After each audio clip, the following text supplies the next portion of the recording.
この伊江島というのは、こうして銃を持って土地闘争が始まって、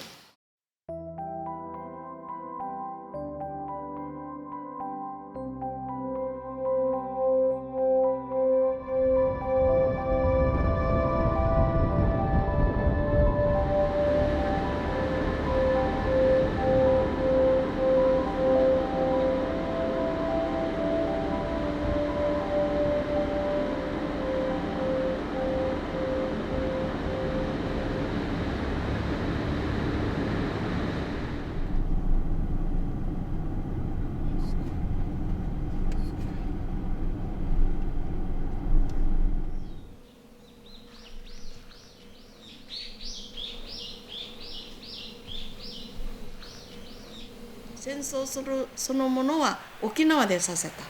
この伊江島というのは、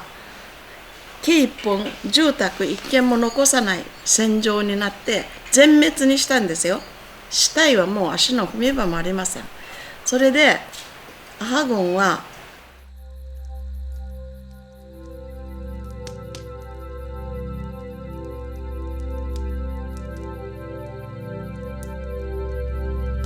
明治の人で、でもすごく何にも信ずる人ですから、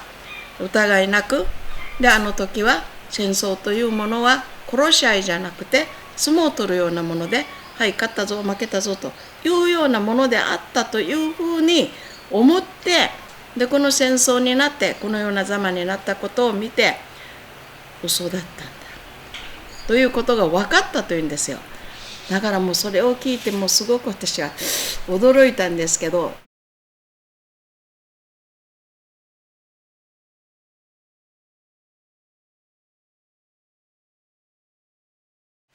この島が全滅になったということは、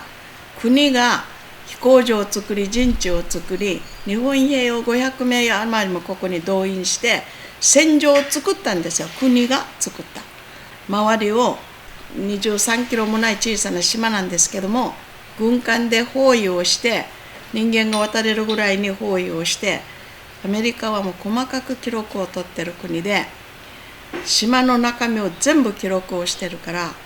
で私たちは戦争中は外に誰も出ないから、戦争の事態は誰もわからないわけですね。だからこの資料館をオープンの時に伊江島だけのフィルムを借りてきてやって見て、戦争中のことが分かったんです。だからその軍艦から周りから撃ち込んでいるのは、あの山の形を変えることだと言ってもう全部撃ち込んでるんです。その麓には日本軍の陣地があることを知ってるんです。そこに攻撃をやって、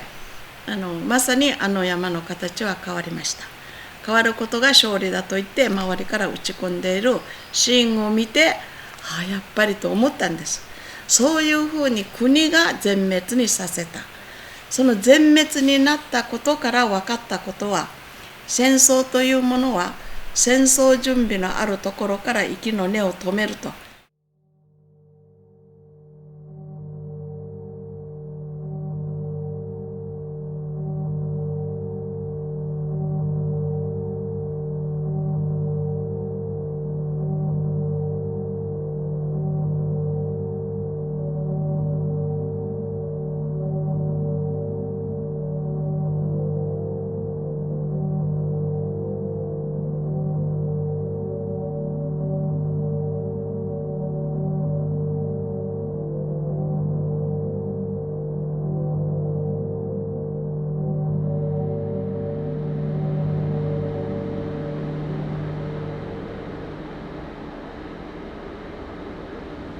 そうですね、ここに来て資料館とか戦争の後残された資料ですね見させてもらうまでは、沖縄でこんなひどい戦争あったって知らなかったんですけど、資料館とかも実際の声残っているので、ああいうのが本当にもっと身近にあればなって。おじいちゃんの家族が5人ぐらいだったんだけど、2人死んで、あと3人で生きてて、5壕の中とかに入ってて、虫とかバッタとか食べてたって聞きました。僕のおじいちゃんのお姉ちゃんが戦争が起きた時にもうすぐ壕の中に逃げ込んで、1日ぐらい経った時には自分の住んでるところまで戦争が押し寄せてきて、お母さんたちも戦争で亡くなってしまったので、とても悲しいと言っていました。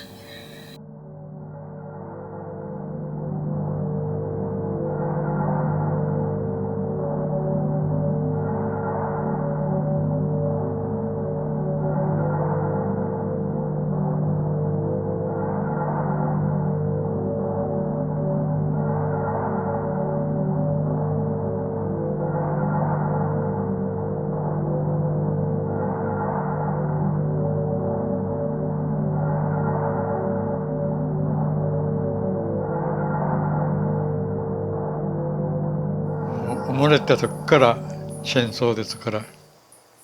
小学年が満州事変でしょう。そしてシナ事変でしょう。そして4年生の時に3月から4月頃になるまでずっと壕詰めでしてね。捕虜になるの怖くて、壕からは昼は壕にはいなくて、焼けた間の後で昼中は過ごして、夜になると壕で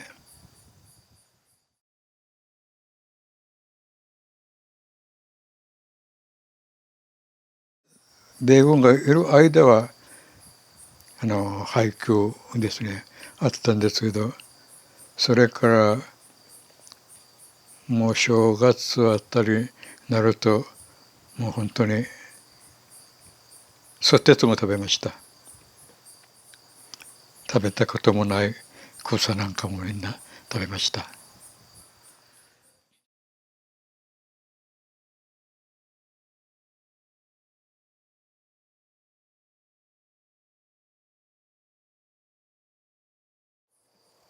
まあ土地も取られて先人の屋敷には行けないということでこっちに移動しましたけど、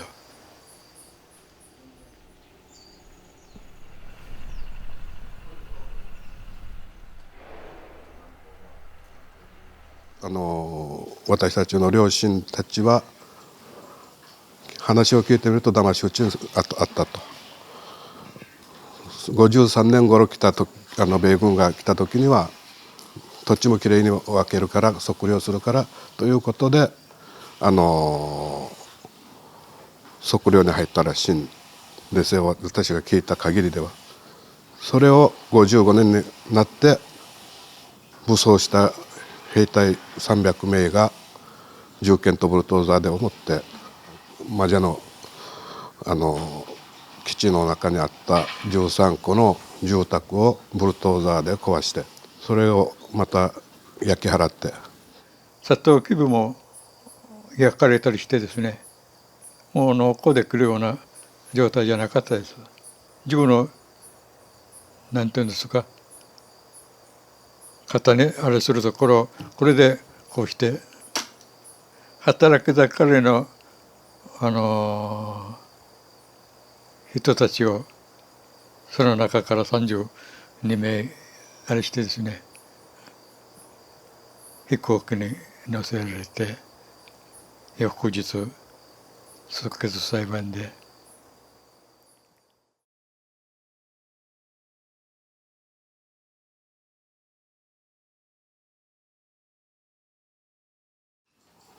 戦争終わって10年でそれから飯が食える農作業して飯が食えるという時にそこを失ったら本当は何をするかというともう小じというふうにしかアーゴンさんとかうちの両親たちはそういうことで土地闘争が始まって古事記行進というのが始まって国神から那覇の琉球政府まで行進をしたという、これが古事記行進という。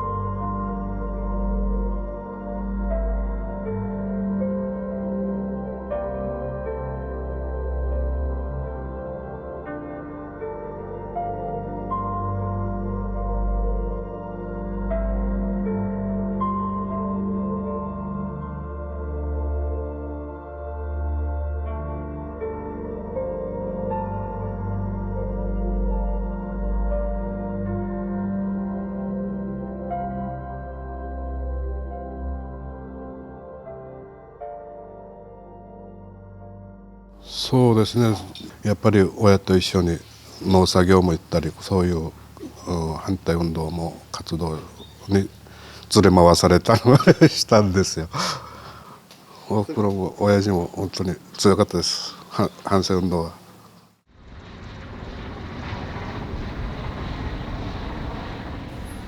基地があって守られるということはないと思うんですよ。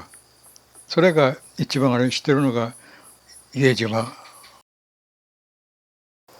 本当の沖縄の戦争というのは本土の方なんか本当に知らなすぎる。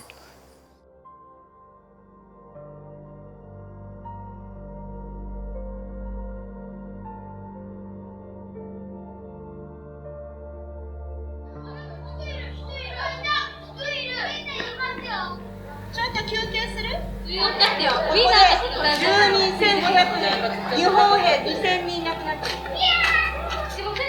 そうなんですか？めっちゃ多くない？住民これ戦争の名残。爆弾でこんなに穴が開いた。なんで？戦争で。怖い例に追いかけられそうだ。頂上にピンが見えた？